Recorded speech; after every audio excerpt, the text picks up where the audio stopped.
नमस्कार दोस्तों, स्वागत है आप सभी का फ्यूचर ऑफिसर्स के इस यूट्यूब प्लेटफॉर्म पर अपने रेगुलर महाअभ्यास श्रृंखला 10 के दम, जहां हम रेगुलर बेसिस पर 10 प्रश्नों का अभ्यास करते हैं, उसमें आप सभी का स्वागत है। तो आइए आज के 10 प्रश्नों को सॉल्व करते हैं और अपना स्कोर जानते हैं कि हमने कितने सही किए।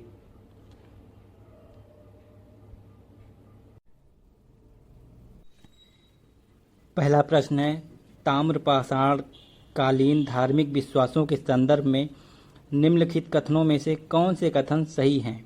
तो आपको सही कथन बताना है। कथन 1 है, इस काल के लोग मातृ देवी की पूजा करते थे।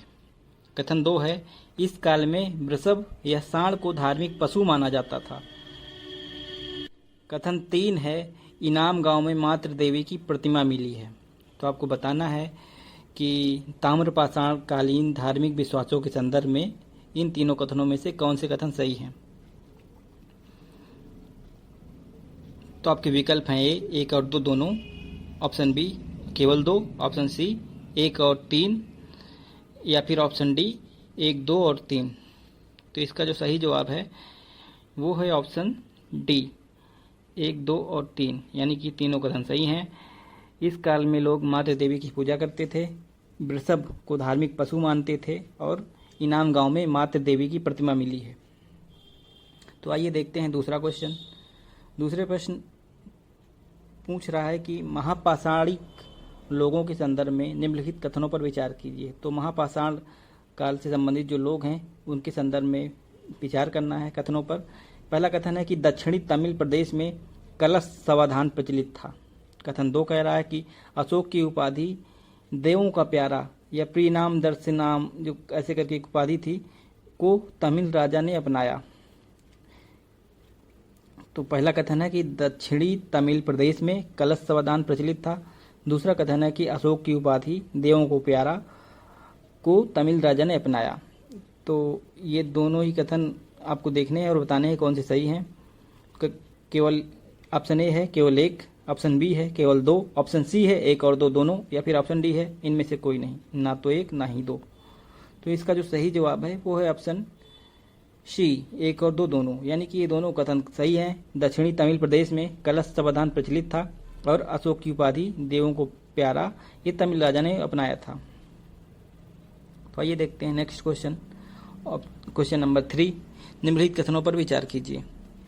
जेम्स प्रिंसेप ने सर्वप्रथम ब्राह्मी तथा खरोष्ठी लिपि को पढ़ा। कथन 1 कह रहा है। कथन 2 कह रहा है कि ब्राह्मी तथा खरोष्ठी का प्रयोग प्राचीन सिक्कों तथा अभिलेखों में किया गया। कथन 3 कह रहा है कि प्राचीन अभिलेख प्राकृत भाषा में लिखे जाते थे। कथन 4 कह रहा है कि तमिल तथा पाली भाषा में अभिलेखों की रचना नहीं की गई। तो ये इन कथनों पर विचार करना है, यानी कि बताना है कि कौन से कथन सही हैं इन चारों में से। तो ऑप्शन ए है 1 और 2 दोनों, ऑप्शन बी है 2 और 3, ऑप्शन सी है केवल 1, 2 और 3, या फिर ऑप्शन डी है 1, 2, 3 और 4। तो इसमें जो पहला कथन है वो बिल्कुल सही है। जेम्स प्रिंसेप ने सर्वप्रथम ब्राह्मी तथा खरोष्ठी लिपि को पढ़ा था। दूसरा कथन है कि ब्राह्मी तथा खरोष्ठी का प्रयोग प्राचीन सिक्कों तथा अभिलेखों में किया गया। ये भी सही बात है कि ब्राह्मी तथा खरोष्ठी का प्रयोग प्राचीन सिक्कों तथा अभिलेखों में किया गया है। अशोक के अभिलेख इसके उदाहरण है। और तीसरा कथन जो है इसमें कि प्राचीन अभिलेख प्राकृत भाषा में लिखे जाते थे, ये भी सही बात है। प्राकृत उस समय बोली जाती थी और प्राकृत भाषा में ही अभिलेख लिखे जाते थे। जबकि चौथा कथन जो कह रहा है कि तमिल तथा पाली भाषा में अभिलेखों की रचना नहीं की गई है, तो ये गलत बात है। तमिल तथा पाली भाषा में भी अभिलेखों की रचना की गई है, इसके हमें प्रमाण प्राप्त हुए हैं, इसलिए चौथा कथन गलत हो जाता है। तो इस प्रकार हमारा जो सही कथन है वो है ऑप्शन सी 1 और 2 और 3, यानी कि 3 कथन सही हैं, 1, 2 और 3। आइए नेक्स्ट क्वेश्चन देखते हैं। क्वेश्चन नंबर 4, रेशम बुनकरों की श्रेणी का उल्लेख निम्नलिखित में से किस अभिलेख में मिलता है? तो आपको बताना है कि निम्नलिखित अभिलेखों में से किस अभिलेख में रेशम बुनकरों की श्रेणी का उल्लेख प्राप्त होता है। ऑप्शन ए है मंदसौर अभिलेख, ऑप्शन बी है भीतरी अभिलेख, या फिर ऑप्शन सी है जूनागढ़ अभिलेख, या फिर ऑप्शन डी है प्रयाग प्रशस्ति। तो आपको इनमें से बताना है कि रेशम बुनकरों की श्रेणी का उल्लेख किस में प्राप्त होता है। तो इसका जो सही जवाब है वो है ऑप्शन ए मंदसौर अभिलेख।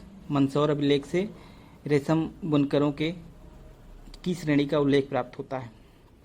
नेक्स्ट क्वेश्चन देखते हैं। क्वेश्चन नंबर 5, निम्नलिखित कथनों में से कौन सा कथन सही नहीं है? आपको गलत कथन बताना है। कथन ए यानी कि ऑप्शन ए कह रहा है कि मनु स्मृति में चांडालों के कर्तव्यों की सूची मिलती है। बी कह रहा है कि ह्वेनसांग के अनुसार वधिक और सफाई करने वालों को नगर से बाहर रहना पड़ता था।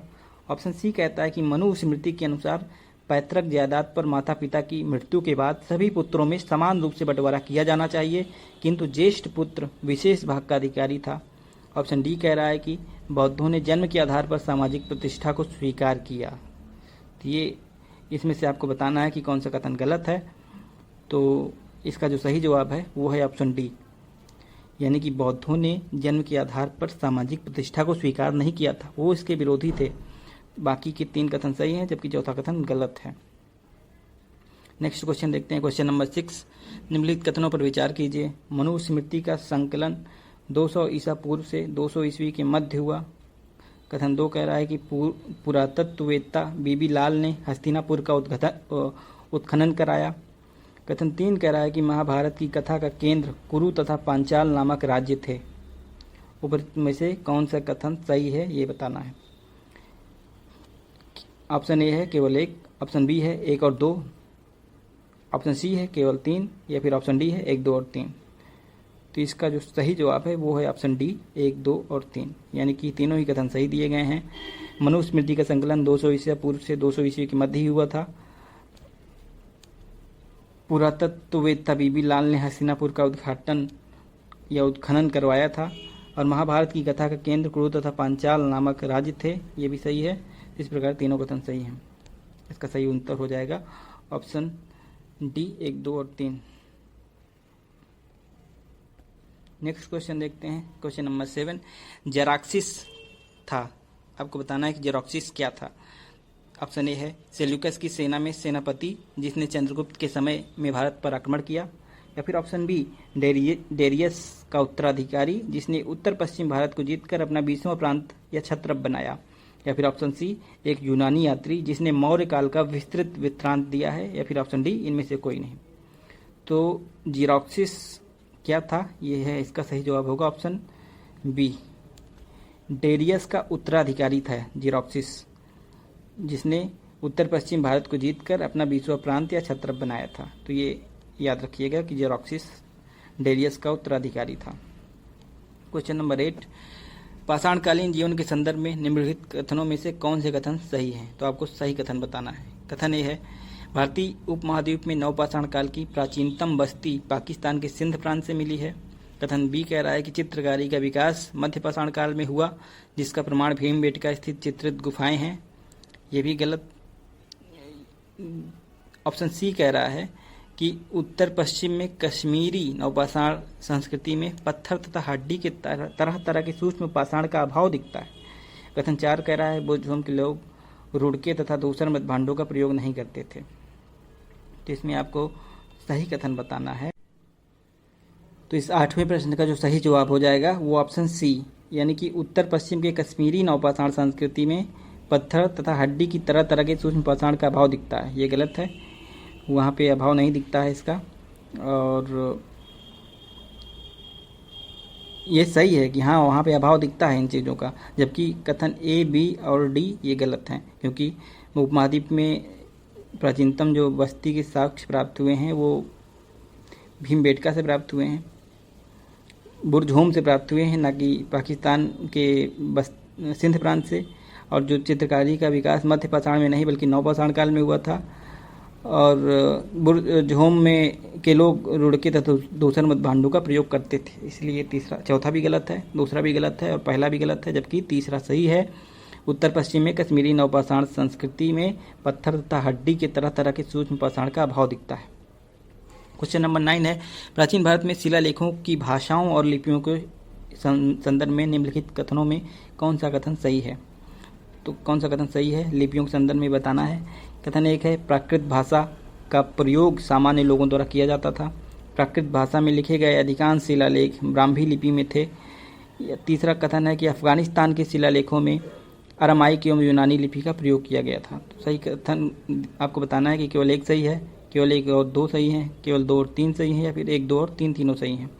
तो इसका जो सही जवाब है वो है ऑप्शन डी, 1, 2 और 3 तीनों सही हैं, क्योंकि प्राकृत भाषा का प्रयोग सामान्य लोगों द्वारा किया जाता था, ये बात सही है। प्राकृत भाषा में लिखे गए अधिकांश शिलालेख ब्राह्मी लिपि में थे, ये भी सही बात है। और अफ़गानिस्तान के शिलालेखों में अरामाइक यूनानी लिपि का प्रयोग किया गया है, ये भी बिल्कुल सही है। जिस प्रकार तीनों कथन सही है। क्वेश्चन नंबर 10 और आज का आखिरी सवाल है कि पाषाणकालीन संस्कृति से संबंधित निम्नलिखित तथ्यों पर विचार कीजिए। कथन 1 है मृदभांड निर्माण, यानी कि इस समय मृदभांड का निर्माण किया जाने लगा था। कथन 2 है पत्थर के औजारों का घर्षण और उन पर पालिश करना इस काल की विशेषता थी। कथन 3 कह रहा है कि अग्नि का उपयोग एवं इसके माध्यम से भोजन पकाने की तकनीक का आरंभ। तो इसमें आपको बताना है कि नवपाषाणकालीन संस्कृति से संबंधित कौन से इसमें विशेषताएं हैं। तो नवपाषाणकालीन संस्कृति के संदर्भ में आप अगर देखेंगे तो ये तीनों ही विशेषताएं नवपाषाणकालीन संस्कृति से संबंधित थी, यानी कि मृदभांड का निर्माण शुरू हो गया था, पत्थर के औजारों का घर्षण और उन पर पालिश करना भी शुरू हो गया था, और अग्नि का उपयोग एवं उसके माध्यम से भोजन पकाने की तकनीक तो नवपाषाण काल की मुख्य विशेषता है ही। इस प्रकार ये इसका जो सही जवाब हो जाएगा वो ऑप्शन डी हो जाएगा, यानी कि तीनों ही कथन सही हैं। तो आज के लिए इतना ही।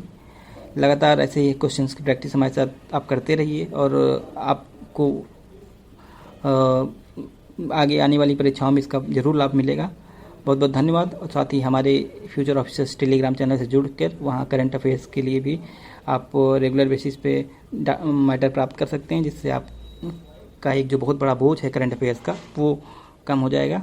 इसके लिए हम लिंक इसके डिस्क्रिप्शन में डाल देंगे, आप वहाँ से जुड़ जाइएगा। बहुत बहुत धन्यवाद।